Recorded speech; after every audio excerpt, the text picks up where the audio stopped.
हमारे साथ जो लेटेस्ट डेवलपमेंट हुआ है उस पर चर्चा के लिए खास मेहमान भी जुड़ गए हैं। बातचीत करने के लिए हमारे साथ AK सिवाच जो मेजर जनरल रिटायर्ड हैं वो हमारे साथ जुड़ गए हैं। इसके अलावा वीरेंद्र गुप्ता जो कि पूर्व राजदूत हैं वो भी हमारे साथ जुड़ गए हैं। सीधा उनका रुख करते हैं।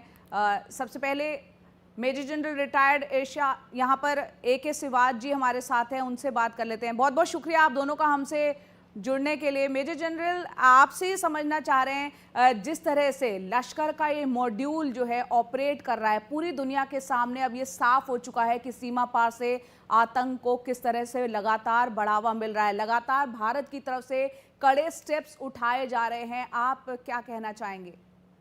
हाँ, देखो, इस पर कोई शक नहीं कि ये जो आतंकवादी हैं इनको पालता पोसता पाकिस्तान की आर्मी और ISI है। अभी देखो, सैफुल्ला कसूरी जो कि डिप्टी चीफ हैं लश्कर तोबा के, किस प्रकार से भाषण दे रहे हैं।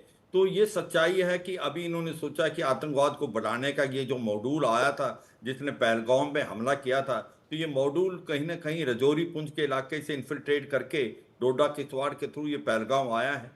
और मुझे लगता है कि ये टाइम दूर नहीं कि इसको ख़त्म किया जाएगा। और ये सच्चाई है कि कहीं ना कहीं पाकिस्तान जो है वो आतंकवाद की घटनाएं बढ़ाना चाहता है। उसके दो तीन रीजन है। एक तो ये कहीं ना कहीं डाइवर्ट करना चाहते हैं अटेंशन, क्योंकि पाकिस्तान एक फेल स्टेट है, वहाँ पर खुद आतंकवाद बढ़ता जा रहा है तहरीक तालिबान पाकिस्तान के थ्रोट में।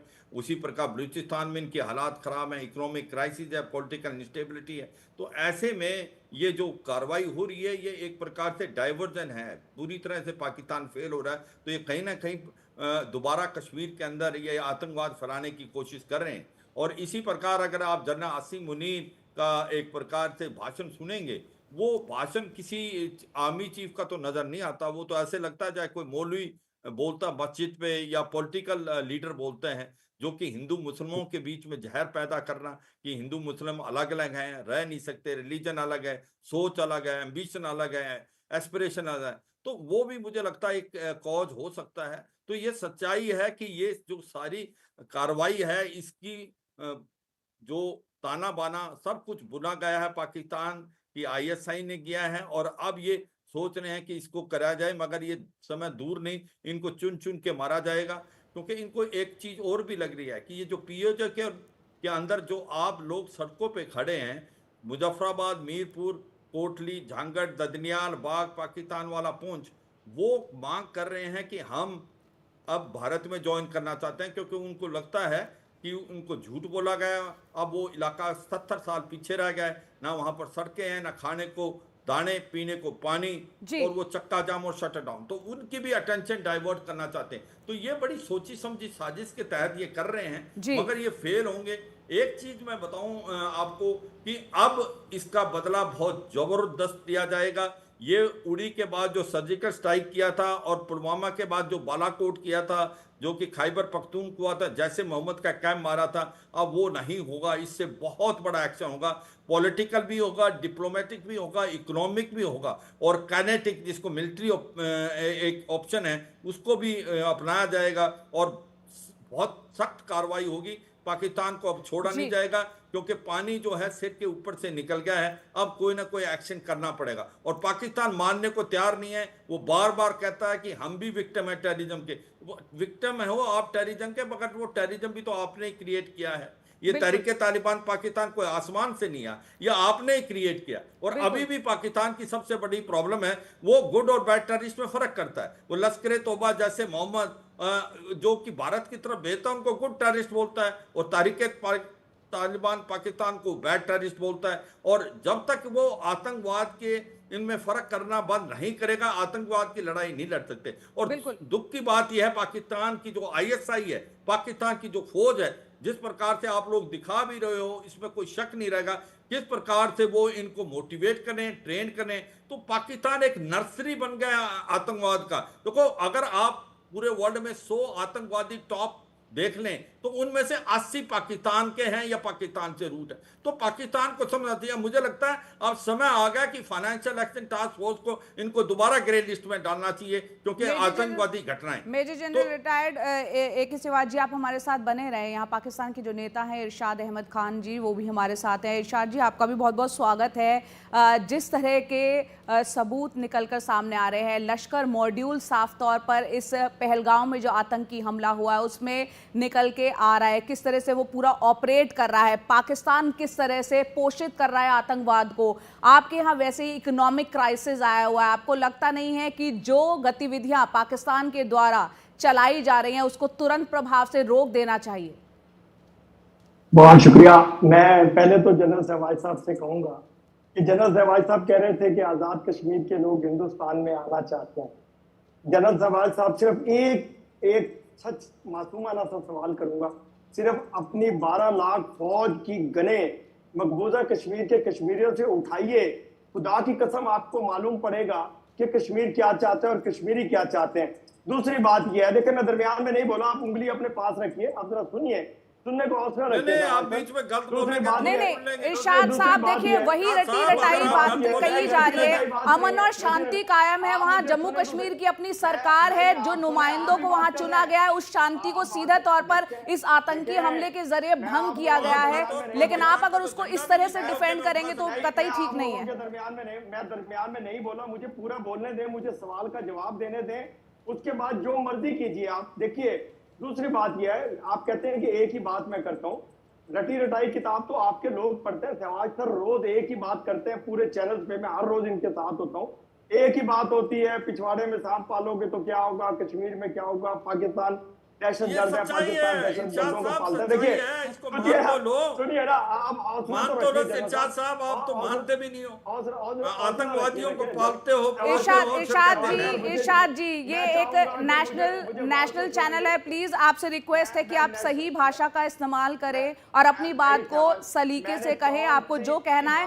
लेकिन आप वही बातों को दोहरा रहे हैं और डिफेंड कर रहे हैं, इनडायरेक्टली आप डिफेंड कर रहे हैं। जब आप बात करते हैं 12 लाख सैनिकों की, तो ये आपको पता होना चाहिए कि वहां की जमहूरियत ने वहां को सरकार को चुना है और वहां पर अमन और चैन है, जिसको कि यहाँ पर सीधा तौर पर भंग किया जा रहा है लश्कर के आतंकियों के द्वारा, और जिसे पोषित कर रही है पाकिस्तान। एक मिनट तो बोलने दे प्लीज। देखिए आप कह रही हैं वहां जमहूरियत है, ऐसे ही है। 370 क्यों हटाई? सबसे पहली बात, वो जो असेंबली चाहती है उनको क्यों नहीं करने देते मकबूजा कश्मीर में आप लोग? क्यों उनके ऊपर जुल्म बर्बरियत का बाजार गर्म किया हुआ? अभी ये जो दिखा रहे हैं आप घर जलता हुआ, एक कश्मीरी मासूम का घर उसके माँ बाप को जला दिया आपने जिंदा। ये देखिए रात की मिसाल है। देखिए ये अब आप ये गलत इल्जाम लगा रहे हैं। पूरी एनआईए की जांच चल रही है और इस बात के सबूत मिल रहे हैं किस तरह से लश्कर वहां पर ऑपरेट कर रहे हैं, जिसके आका पाकिस्तान में बैठे हैं, वहां से उनको ये पूरा फीड किया जा रहा है और यहाँ पर किस तरह से वो ऑपरेट कर रहे हैं। वो गुफाएं, वो जहां पर हाइड करते हैं, वो तमाम चीजें हम दिखा रहे हैं और वो घर दिखा रहे हैं जो स्केच जिस आतंकी का जारी किया गया था, जहां संदिग्ध विस्फोटक मिला, उसके बाद यहाँ पर ये ब्लास्ट हुआ है। देखिए सच को सुनने की हिम्मत रखें, ये उसका घर उड़ाया गया, उसके पेरेंट्स थे यहाँ। अभी आप ही के चैनल दिखा रहे थे कि उनके पड़ोसियों से पूछा जा रहा है कि वो कहाँ है, वो कह रहे हैं कि 18 साल पहले हमने उसको देखा था, पता नहीं कहाँ है। उसके माँ बाप बेचारे गरीब यहाँ रहते थे। कश्मीरियों को तो हम मार रहे हैं पिछले 78 साल से, मारी जाइए। एक दिन आएगा कि कश्मीरी ऐसा बदला आपसे लेंगे। मकबूजा कश्मीर ने आजाद होना ही होना है आपसे, उन्होंने अलहदा होना ही होना है खालिस्तान से। चलिए इरशाद जी, आप जिस तरीके की बातें कर रहे हैं और जिस तरह की एक प्रोवोकेशन यहाँ पर कर रहे हैं, माफी चाहूंगी, मुझे आपको यहाँ रोकना होगा। बहुत हमारे दूसरे गेस्ट हमारे साथ है, पूर्व राजदूत है वीरेंद्र गुप्ता जी, वो भी हमारे साथ जुड़ गए हैं। वीरेंद्र जी, ये तस्वीरें भी हम देख रहे हैं और जिस तरह तौर पर दिख रहा है पहले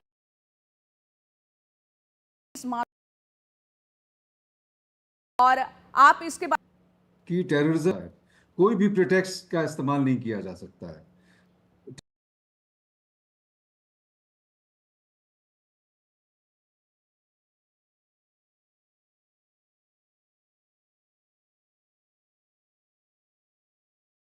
टेररिज्म हर मायने में निंदनीय है, ने किया है।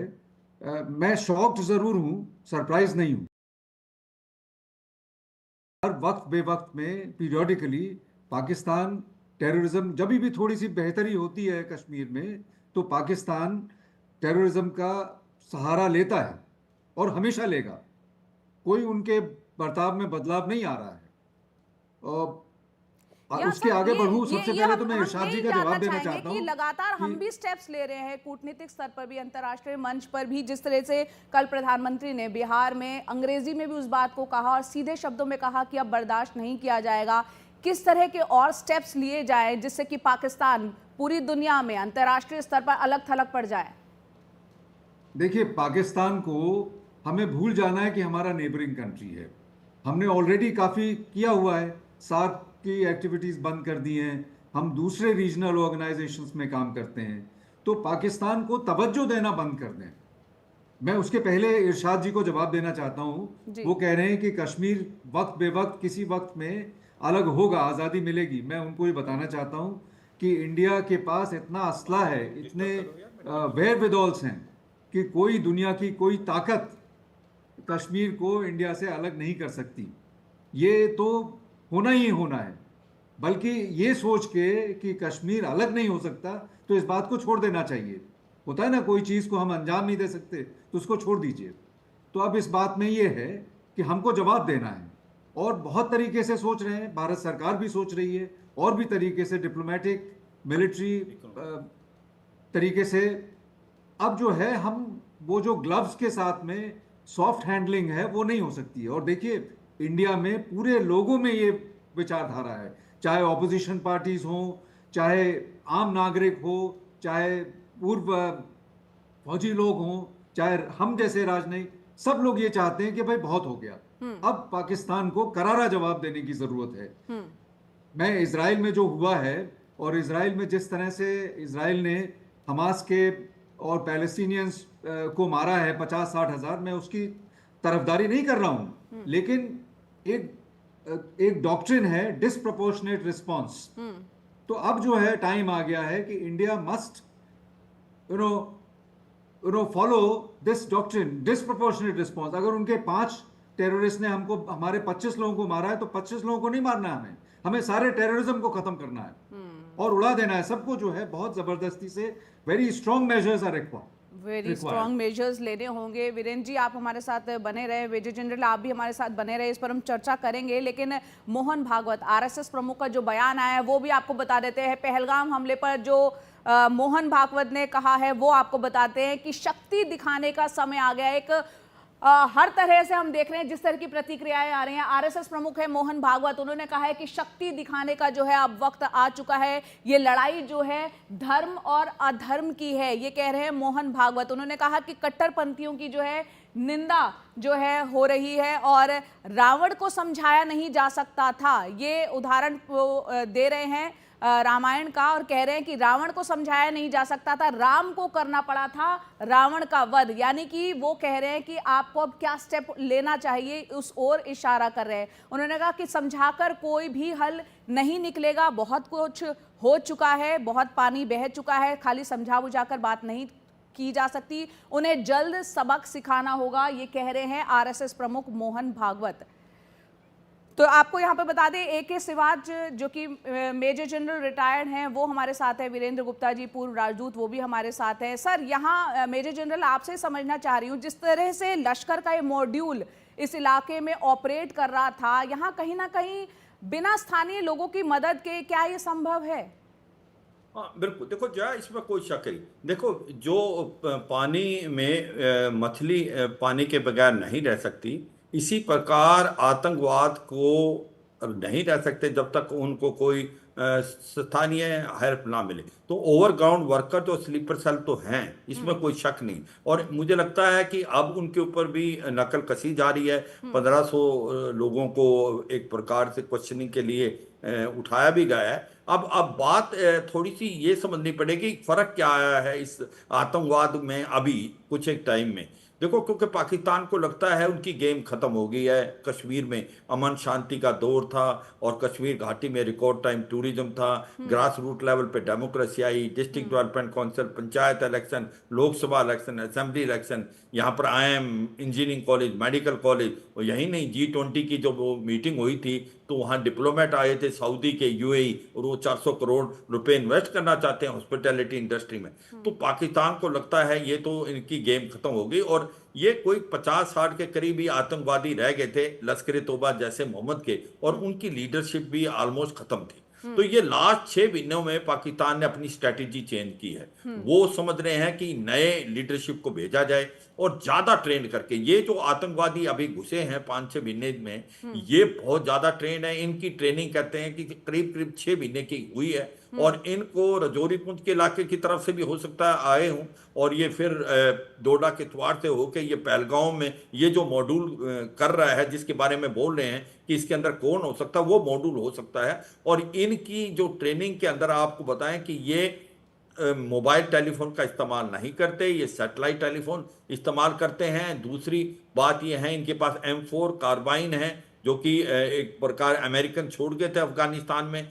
बहुत ज़्यादा ये इनको ट्रेन कर रखा है। और ये एक काम है कि ये जो ऊपर रहते हैं हाइड रीजिस में, नीचे नहीं आते गाँव में, और जो इनके OGW हैं उनसे डायरेक्ट कांटेक्ट में नहीं आते। जो इनके हैंडलर हैं, वो OGW को बताते हैं कि कहां पर सामान रखना है, और फिर ये वहां से सामान ले जाते हैं। तो ये डायरेक्ट कांटेक्ट में नहीं आते। तो ये एक नई स्ट्रेटेजी की है इन्होंने। ये नहीं कि भारत की फौज को पता नहीं, मैंने तो वहां पर लाइन ऑफ कंट्रोल पे ब्रिगेड कमांड की है मत्सल सेक्टर में, तो मुझे मालूम है। मगर ये सच्चाई है, भारत की जो सिक्योरिटी फोर्सेज है, ये चुन चुन के उनको मारेगी। ये एक प्रकार विश्वास देना। ये बिल्कुल यहाँ पर अब जो हम देख रहे हैं ये एक्शन हो रहे हैं, वीरेंद्र जी, कहीं ना कहीं जो जैसा कि सर भी कह रहे हैं, आतंकियों की एक नई रणनीति यहाँ पर देखने को मिली है, किस तरह से वो ऑपरेट कर रहे हैं। लेकिन कहीं ना कहीं खुफिया एजेंसियों की भी यहाँ इस मामले में चूक रही है थोड़ी। देखिए, मैं उस बारे में कमेंट नहीं करना चाहता, बट एक ब्रॉडली बात करना चाहता हूँ कि अब जो है लड़ाई दूसरे तरीके की है। उसमें लड़ाई में हमको बहुत बड़े टैंक्स और बहुत बड़े फाइटर एयरक्राफ्ट की जरूरत नहीं है। हाँ। मिलिट्री हार्डवेयर की जरूरत नहीं है, बल्कि इंटेलिजेंस गैदरिंग अपैरेटस में बहुत ज्यादा पैसे रिसोर्सेज लगाने की जरूरत है, और हर तरीके से हमारी इंटेलिजेंस गैदरिंग कैपेबिलिटीज को बढ़ाना है। मैं समझता हूँ कि जो हमारी कैपेबिलिटी है उसको हमें डबल ट्रिपल करना है।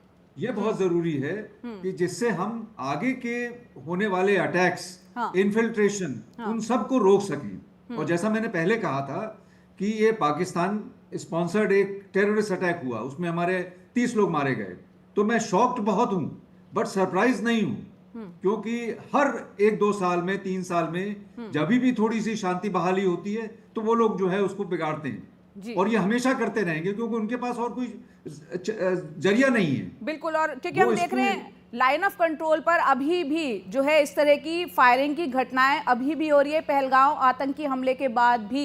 मेजर जनरल, आप फौज से ताल्लुक रखते हैं, सर ने जैसा कहा, वीरेंद्र जी ने, सुरक्षा की दृष्टि से और जो संवेदनशील इलाके जम्मू कश्मीर की अगर हम बात करें, क्या कुछ और किया जाना चाहिए? इंटेलिजेंस इनपुट को तो मजबूत किया ही जाना चाहिए। बिल्कुल, देखो इसमें कोई शक नहीं, क्योंकि आप कभी ये नहीं कह सकते कि आपने आतंकवाद को कंप्लीटली खत्म कर दिया, क्योंकि आतंकवाद जब तक पाकिस्तान की ISI, पाकिस्तान की आर्मी इनको ट्रेन करती रहे कि इनको भेजती जाएगी, आतंकवाद बिल्कुल खत्म नहीं हो सकता। हम सोचते हैं कि प्रॉब्लम जम्मू और कश्मीर में है। प्रॉब्लम जम्मू कश्मीर में है, इसका स्रोत तो पाकिस्तान में है, लॉन्च पैड तो वहां पर है, वहां पर इनको ट्रेन किया जाता है और फिर इनको पुश किया जाता है। और कहीं ना कहीं हमने बड़े सोच समझ के एक प्रकार सीज फायर को माना था 2021 में, इसका भी गलत इस्तेमाल किया पाकिस्तान ने, क्योंकि ये जब इनको आतंकवादियों को भेजता है तब तो ये कवरिंग फायर दे देता है। तो ये सच्चाई है कि अब हमारे जो मल्टी प्रोंग स्ट्रेटेजी से हम भी चल रहे हैं, इंटेलिजेंस गैदरिंग पे बहुत ज़्यादा ध्यान दिया है। आज chief of army staff Kashmir घाटी गए हुए हैं, और ये सच्चाई है कि जो कह रहे हैं कि कहीं ना कहीं चूक होती, देखो ये कहीं ना कहीं आप 100 बार आप सक्सेसफुल हुए हैं, आपने आतंकवादी हमले नहीं होने दिए, कहीं ना कहीं एक अगर गलती हो जाती है तो वो उजागर हो जाती है। ऐसा है, ये इन जो काउंटर टेररिज्म और काउंटर इन्फिल्ट्रेशन की गेम है, इतना आसान नहीं है, क्योंकि मैं वहां पर 20 साल करीब ऑपरेट किया है। मगर ये सच्चाई है, भारत की जो सिक्योरिटी फोर्सेज हैं, जिसके अंदर भारत की आर्मी भी, RRB और CRPF भी, और उसके बाद जो जम्मू और कश्मीर पुलिस लगी हुई है, और हमने नई स्ट्रेटेजी किया है कि किस प्रकार से इन इलाकों को हम छाने। और ये हायर रीचेज पे, जो हायर रीचेज जो जंगल हैं, जहाँ पर इन्होंने कैशेज बना रखे हैं, जहाँ पर नेचुरल गुफाएं हैं, उनको भी कॉर्डन करके सर्च किया जा रहा है। और हम ड्रोन्स का भी इस्तेमाल कर रहे हैं, और हेलीकॉप्टर का भी इस्तेमाल करें। तो ये सच्चाई है कि हमने अपनी स्ट्रेटेजी को और रिफाइन किया है, काउंटर इन्फिल्ट्रेशन ग्रिड को और पुख्ता किया है। कहीं ना कहीं रजौरी पुंछ के इलाके में जहां पर हमारे कुछ फोर्सेज हमने निकाली थी नॉर्थ, हम जब चीन आ गया था, चीन डिवीजन लेके, वो भी वापस आए हैं। हमारा जो काउंटर टेररिज्म ग्रेड है साउथ ऑफ पीर पंजाल बहुत इफेक्टिव है अभी। और जहां इंटेलिजेंस का भी कोई ग्रेड पुलिस का डिस्टर्ब हो गया था साउथ ऑफ पीर पंजाल, उसको भी लगाया है। और ये सच्चाई है कि पाकिस्तान को अब लग रहा है कि उनके हिसाब से जम्मू एंड कश्मीर की गेम ओवर, और वो कहीं ना कहीं अटेंशन डाइवर्ट करने के लिए कर रहे हैं। मगर ये भी सच्चाई है कि अब आप देखेंगे कि जो रिस्पॉन्स भारत की तरफ से होगा वो बहुत ही ज्यादा रोबस्ट होगा। और अब पाकिस्तान को समझ नहीं आ रहा कि करें तो करें क्या। जैसे बात कर रहे थे एम्बेसडर साहब भी, तो वो मिलिट्री नहीं हुआ जिसको हम कैनेटिक बोलते हैं, उसमें इकोनॉमिक भी है। जिस प्रकार से हमने इंडस वाटर ट्रीटी को अब हेल्ड इन अबेंस किया है, उससे करीब करीब 38 से 40% जो इनका इलाका है उसके अंदर आप देखना पानी की कमी होने वाली आने वाले समय में। उसके बाद हमने इकोनॉमिक के साथ उसके साथ व्यापार बंद कर दिया है। अब डिप्लोमेटिकली इनको कोर्डन किया जा रहा है। सभी डिप्लोमेट जो हैं वर्ल्ड के, उनसे बात है। अगर आप देखें आज के समय में पूरा वर्ल्ड आपके साथ है, आज आपके साथ पूरा वर्ल्ड है। और अभी आप कैनेटिक करें। वीरेंद्र जी से मैं एक प्रतिक्रिया चाहूंगी। वीरेंद्र जी, जैसा कि मेजर जनरल साहब ने कहा कि हम आर्थिक पहलू पर चोट पहुंचे पाकिस्तान को, इसके लिए हमने सिंधु जल समझौता है उसको निलंबित करने की बात हमने की है और ऑफिशियली अब यहाँ पर कह भी दिया गया है, वीजा जो है उसको कैंसिल जिस तरह से किया जा रहा है। डिप्लोमेटिकली अंतर्राष्ट्रीय स्तर पर तमाम मुल्क यूं तो हमारे साथ खड़े हैं, लेकिन कैसे पाकिस्तान को अलग थलग कर दिया जाए डिप्लोमेटिकली, उसको कैसे क्या उससे जुड़े हुए कदम हो सकते हैं जो भारत द्वारा उठाए जा सकते हैं?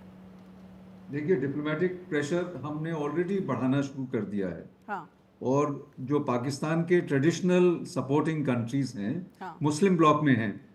अब सोचने वाली बात यह है कि Saudi Arabia, United Arab Emirates, Iran, इन सब कंट्रीज के जो मेजर मुस्लिम कंट्रीज हैं जिनसे पाकिस्तान को सपोर्ट की उम्मीद थी, उनसे इंडिया के रिलेशनशिप पिछले 4-5 सालों में बहुत तरक्की हुई है।